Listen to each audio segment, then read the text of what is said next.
تیسرا سوال ہے، عورت کا مسجد میں درس دینا جائز ہے یا نہیں، یا کلی طور پر منع ہے؟ قرآن و حدیث کی روشنی میں وضاحت کر دیجیے۔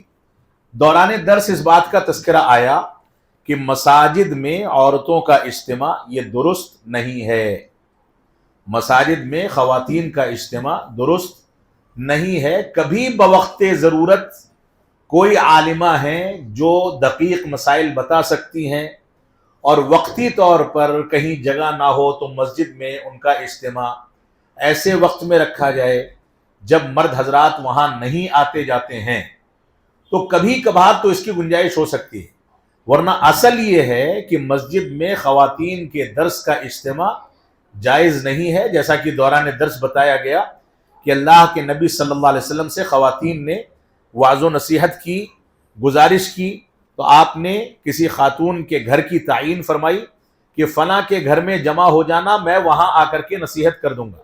یہ اس بات کی دلیل ہے کہ گھروں کے اندر بوقت ضرورت عورتوں کا اجتماع ہو سکتا ہے اسلامی آداب اور حدود کا خیال کرتے ہوئے، لیکن مسجدوں میں ایسا کرنا درست نہیں ہے۔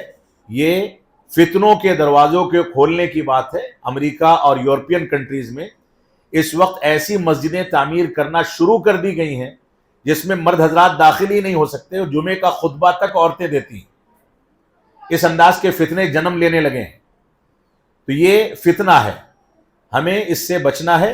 ہمارا دائرہ دعوت محدود ہے، جیسا کہ دوران درس بتایا گیا، اس دعوت کے اس دائرے یا ان حدود سے نکلنا عورتوں کے لیے جائز نہیں ہے۔